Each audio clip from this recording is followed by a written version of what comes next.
আজ মঙ্গলবার 11 মার্চ 2025। দৈনিক যুগান্তর। নিষিদ্ধ ছাত্রলীগ ওই মাস্টার মাইন্ড। হাসিনা পরিবারের ব্যাংকে 365 কোটি টাকা। নিজ বাসায় খুন হাবিবুল্লাহ বাহারের সাবেক উপাধ্যক্ষ।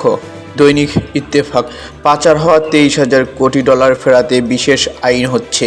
এদিকে দ্রুত বিচার ও সাজা কার্যকরেই সমাধান। আবার লাইফ সাপোর্টে মাগুরার সেই শিশু। দৈনিক সমকাল। বাংলাদেশের 3,399 অবৈধ ভারতীয়র বসবাস। এদিকে জাতিসংঘ চায় সহযোগিতা, ঝুঁকি মনে করছে ঢাকা। ধর্ষণ নিপীড়নের প্রতিবাদ বিক্ষোভ চলছেই। দৈনিক ইনকেলাব। একটি দুর্ঘটনা লাখো যাত্রীর যন্ত্রণা। চীনে চিকিৎসা নিতে গেলেও বাংলাদেশি রোগীদের প্রথম দল। এদিকে হাসিনা রেহানার বিরুদ্ধে প্রথম চার্জশিট, মূল্যায়ন হলো না প্রফেসর আমিনুলের। দৈনিক কালের কণ্ঠ। অপরাধের ব্যাপকতায় আতঙ্ক, তারেক রহমান দেশে ফিরবেন কবে? এদিকে নিজ বাসায় খুন হাবিবুল্লাহ বাহার কলেজের উপাধ্যক্ষ। ধর্ষণ বিরোধী প্রতিবাদ বিক্ষোভ চলছেই। দৈনিক বাংলাদেশ বুলেটিন। 7 ঘন্টা সড়ক অবরোধ, তীব্র যানজটে ভোগান্তি। এদিকে 5 দেশের শেখ হাসিনার সম্পদের সন্ধান মিলেছে। 2 মাসে নির্যাতিত 294 নারী, ধর্ষণের শিকার 96। দৈনিক মানবকণ্ঠ। মৃত্যু যেন ওক পেতে আছে। এদিকে অধ্যাদেশের মাধ্যমে সংবিধান সংশোধন করা সম্ভব। এদিকে ভিন্ন ধারণা দিলেন এনসিপি নেতা সামান্তা শারমিন। দৈনিক আজকালের খবর। সারা দেশে ধর্ষণ বিরোধী প্রতিবাদ কর্মসূচি। হাসিনার শাসনামলে ছিল একটি দস্যু পরিবারের শাসন। অন্যদিকে ধনুনদ থেকে 3 লাশ উদ্ধার, পাল্টা হামলার ঘোষণা উত্তেজনায়। দৈনিক প্রতিদিনের সংবাদ।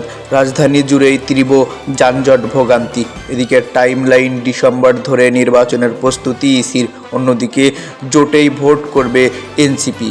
দৈনিক সময়ের আলো। অক্টোবরের ভোটের তফসিল।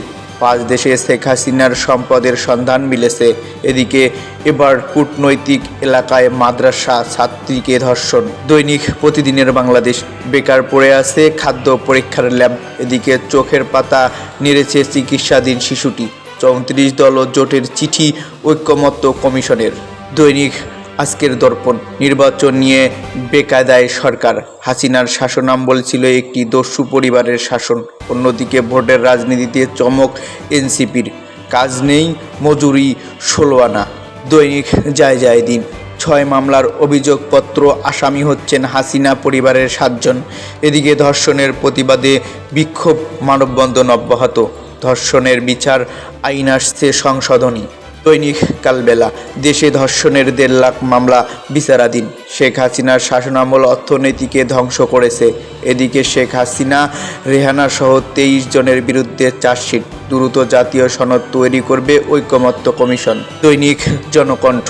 আগে স্থানীয় সরকার, ভোটের পক্ষে জামাত। এদিকে বাংলাদেশের অবস্থা আরেকটি গাজার মতো ছিল। দ্বিতীয় দিনেও ধর্ষণের প্রতিবাদে বিক্ষোভ সারা দেশে। জাতিসংঘ থেকে কোনো বার্তা পায়নি সেনাবাহিনী। দৈনিক আমাদের সময়। সব দলের ঐকমত্য হবে জাতীয় সনদ। এদিকে বাংলাদেশের অবস্থা ছিল গাজার মতো বিধ্বস্ত। চোখ মেলেছে সেই শিশুটি। এদিকে সরাসরি এএসআই নিয়োগ, কনস্টেবল বিলুপ্তির চিন্তা। এদিকে লাশ নিয়ে মিছিল, সড়ক অবরোধ, অস্তবীর রাজধানী।